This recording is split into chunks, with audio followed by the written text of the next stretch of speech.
मुश्किलें कम हुई है या बढ़ी है? बढ़ गई है सारे। उस समय मैंने पूछा था रोजगार मिलता है, आज रोजगार मिल रहा है हमारा। सुबह पुलिस सेना में भर्ती होने के लिए दौड़ लगाते हो, उसके बाद जब परीक्षा लिखते हो, उसके लिए फीस भरते हो, माँ बाप मेहनत करके ट्यूशन पे भेजते हैं, ये सब करने के बावजूद क्या होता है? आपको मालूम है कि 28 लाख बच्चों ने, यूपी के 28 लाख बच्चों ने पुलिस का भर्ती का इम्तिहान दिया है। 28 लाख, सोचो, इसका मतलब है कि यूपी में लगभग हर गाँव में से 4 या 5 लाख बच्चों ने परीक्षा दी। एक आशा थी, एक उम्मीद थी उनके मन में। ये नहीं मुफ्त में कुछ मिल रहा है, पढ़ के मेहनत करके वो चाहते थे अपनी परीक्षा में पास किया। क्या हुआ? हो गया। अब जब मैं आई थी 22 में, तो मैंने आपसे कहा था कि हमने घोषणा पत्र बनाया था, उसमें हमने पूरा प्लान बनाया था, पूरी योजना बनाई थी कि ये जो पेपर लीक बार होते हैं, इसको रोकने की क्या योजना हो सकती है। उसमें जॉब कैलेंडर था, उसमें ये था कि एक कमीशन बनेगा और जितना भी अन्याय हुआ है उसको ठीक करने का काम होगा। और जॉब कैलेंडर में हर जो भी डेट था, परीक्षा का डेट, नियुक्ति की डेट, सारी पहले से तय, और जो उससे इधर उधर होता उसके खिलाफ कार्रवाई होती। तो ये तो 2-3 मुद्दे, पूरे 10 मुद्दों का हमने पूरा प्लान बनाया था। तो मैं आपसे एक सीधी बात कहना चाहती हूँ, देखो चुनाव फिर से आ रहा है कि नहीं? फिर से आपको अपना मत डालना पड़ेगा। अब आप खुद ही देख रहे हो, बार भाजपा की सरकार आ रही है, केंद्र में आ रही है, प्रदेश में आ रही है, आपकी बेरोजगारी बढ़ रही है, आपकी मुश्किलें बढ़ रही हैं। तब किसान आंदोलन कर रहे थे 2 साल पहले, आज किसान आंदोलन कर रहा है। तब सड़क पे बैठे थे ठंड में सर्दी में, आज बैठे हैं। तब उनकी सुनवाई नहीं थी, आज उनकी सुनवाई नहीं है। और इसी तरह से आप सोचिए, जब तक बुलडोजर चलता है इनका, तो किसके घरों पे चलता है? किसके घरों पे चलता है? जोर से बोलो। जिसने 6 किसानों को अपनी जीत के नीचे कुचला, उसके घर से बुलडोजर चला। जिसने महिलाओं के साथ अत्याचार किया, उसके घर पे बुलडोजर चला।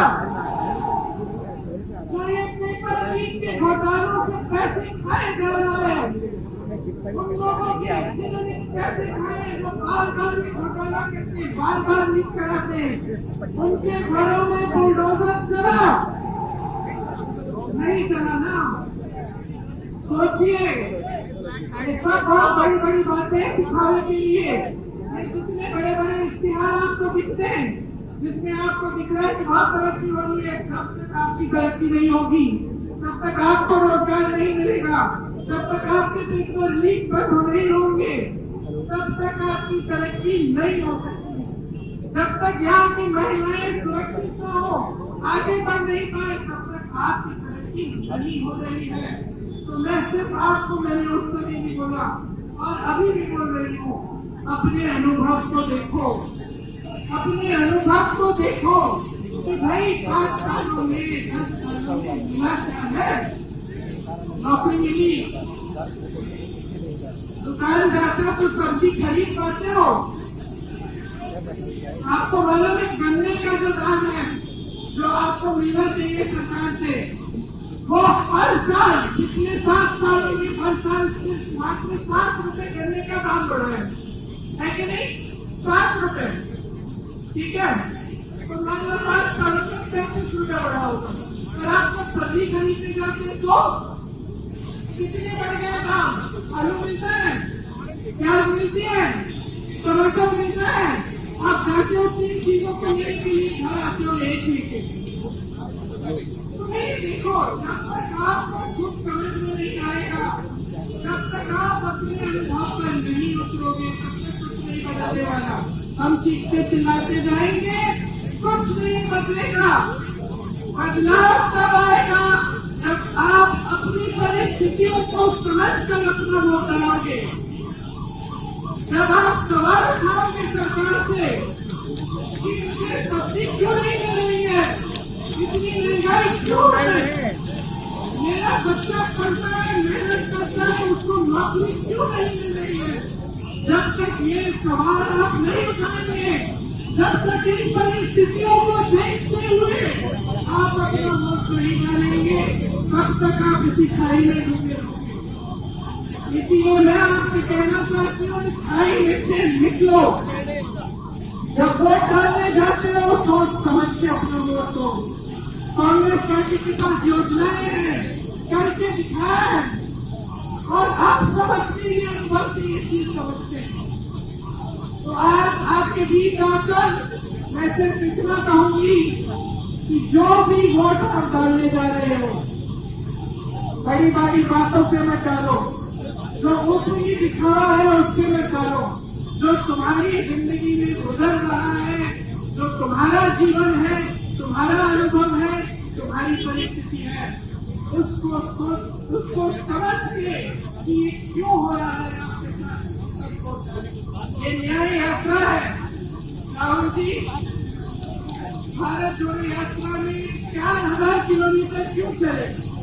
इस देश को एक रखने के लिए, ये कहने के लिए कि ये देश एक है, सब एकजुट हो जाओ, आगे बढ़ोगे। आज भारत जोड़ो न्याय यात्रा पे निकले हैं, तो इस यात्रा में न्याय शब्द क्यों जोड़ा है? न्याय शब्द इसलिए जोड़ा है क्योंकि आज यहाँ के नौजवानों के साथ, देश के नौजवानों के साथ अन्याय हो रहा है। आज देश की महिलाओं के साथ अन्याय हो रहा है। आप मेहनत करके आपके पेपर लीक होते हैं, आप मेहनत करके आपको नौकरी नहीं मिलती, रोजगार नहीं मिलता, आप मेहनत करके महंगाई का सामना करते हैं, किसानों का जो बकाया होता है वो नहीं मिलता, किसानों के कर्ज माफ नहीं होते, बड़े बड़े उद्योगपतियों के होते हैं। तो देखिए, मैं फिर से आग्रह करूंगी, आज आप इस यात्रा में जुड़ने आए हैं तो हमें देखने नहीं आए हैं, अपनी परिस्थिति को समझने आए हैं, और ये समझने आए हैं कि जब तक आप बदलाव नहीं लाओगे तब तक आपकी परिस्थिति बदलने वाली है। तो मैंने बहुत लंबा बोल दिया, क्या भी बोलेंगे?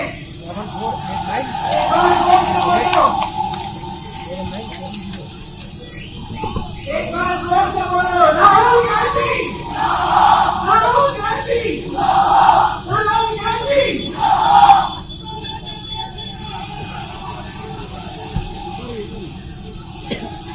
सक्षम सक्षम भाई, सबका बहुत नमस्कार। कैसे आप लोग? सक्षम भाई, अच्छा भैया, यहाँ पे सक्षम भाई, खड़ा होगा, आप आ जाओ,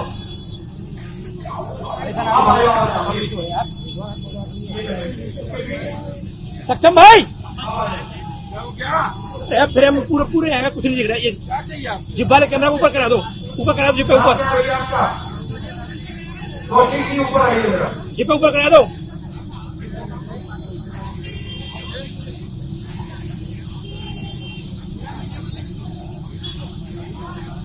ठीक है भैया देखिए, आपका नाम क्या? खड़े हो जाओ, खड़े हो जाओ भैया। नाम क्या आपका?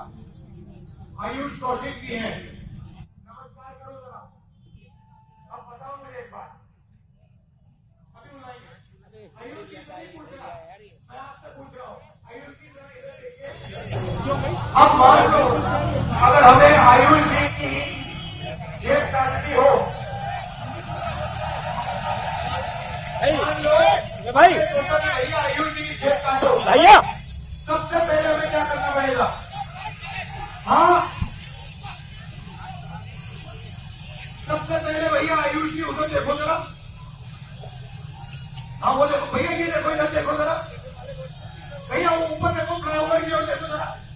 कि पहले ये करना पड़ेगा, पहले इसका ध्यान भटकाना पड़ेगा। सही, ये काम आपके लिए नरेंद्र मोदी जी करते हैं।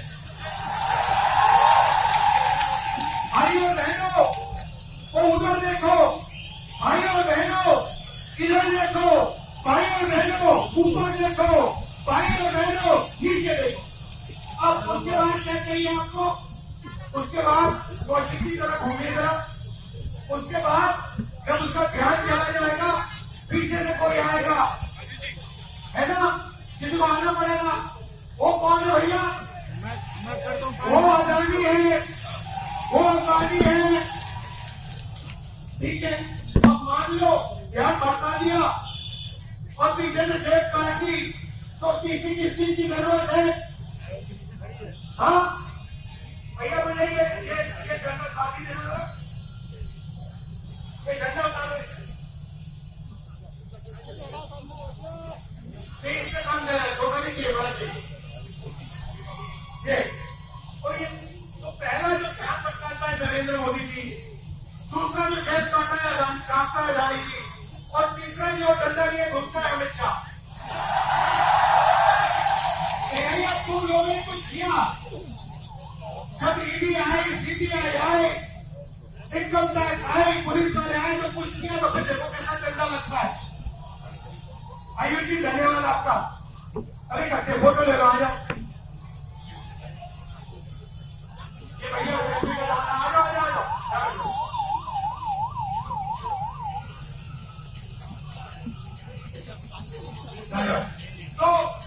तो ये हुआ। उत्तर प्रदेश की हर खबर से अपडेट रहने के लिए श्रेष्ठ यूपी को करें सब्सक्राइब, बेल आइकन दबाएं और देखते रहें श्रेष्ठ यूपी।